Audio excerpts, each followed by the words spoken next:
tanah Sunda, ada satu nama yang selalu disebut, namun jarang dipahami.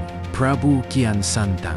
Sebagian orang mengenalnya sebagai pendekar sakti, sebagian lagi menyebutnya anak Prabu Siliwangi yang masuk Islam. Tapi ada sisi lain dari Kian Santang yang nyaris tidak pernah diceritakan. Sisi yang tidak tertulis di kitab sejarah. Sisi yang hanya hidup di bisikan para juru kunci, penjaga makam, dan keturunan keraton lama. Kita akan membuka kisah Kian Santang yang tidak ingin diingat oleh sejarah resmi. Dalam naskah kuno Sunda, nama Kian Santang tidak selalu muncul sebagai pangeran utama. Beberapa babat bahkan tidak mencantumkan namanya sama sekali. Mengapa? Menurut cerita turun-temurun di wilayah Gunung Ciremai dan Pajajaran Timur, Kian Santang bukan sekadar anak raja. Ia adalah anak yang lahir dari ramalan terlarang. Ramalan itu berbunyi, putra ini akan memutus garis lama, namun menjadi jembatan menuju zaman baru. Artinya jelas, Kian Santang tidak akan meneruskan Pajajaran, melainkan menghantarkan keruntuhannya secara perlahan. Sejak kecil, ia tidak dibesarkan di pusat istana. Ia lebih sering hidup di padepokan, gunung, dan hutan. Ia dididik bukan hanya sebagai bangsawan, melainkan sebagai penjaga rahasia spiritual tanah Sunda. Berbeda dengan saudara-saudaranya, Kian Santang tidak mempelajari ilmu perang biasa. Ia diajarkan ilmu pamungkas langit dan bumi. Konon, ia menguasai ilmu pemisah raga dan sukma, ilmu penembus dimensi gaib, ilmu ngahiji jung lemah menyatu dengan tanah. Itulah sebabnya dalam banyak cerita, Kian Santang tidak pernah benar-benar kalah.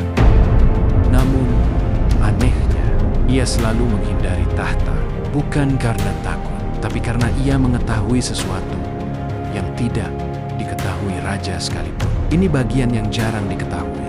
Dalam beberapa tutur lisan Cirebon Lama, disebutkan bahwa Kian Santang dan Pangeran Cakrabuana pernah bertemu secara rahasia. Pertemuan itu tidak tercatat sebagai pertemuan politik, melainkan pertemuan spiritual.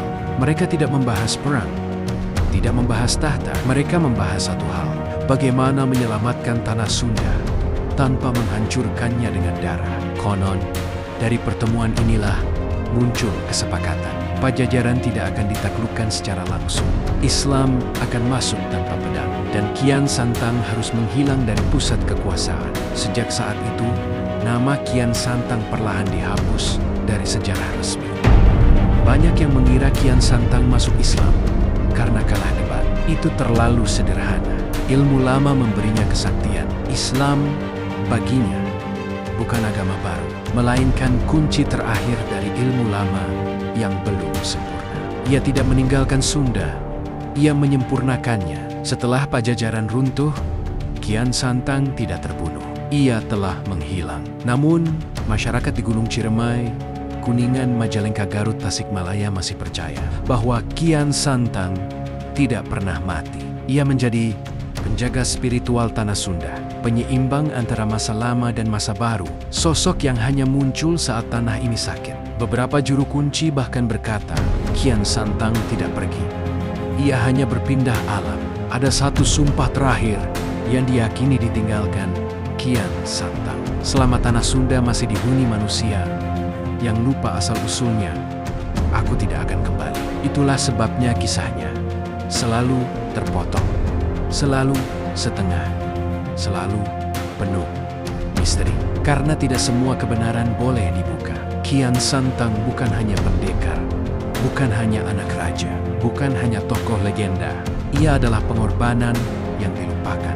Ia memilih hilang dari sejarah agar tanah Sunda tidak tenggelam dalam pertumpahan darah. Dan mungkin saat kita masih memperdebatkan siapa dia sebenarnya, Kian Santang hanya tersenyum karena tugasnya sudah selesai sejak lama.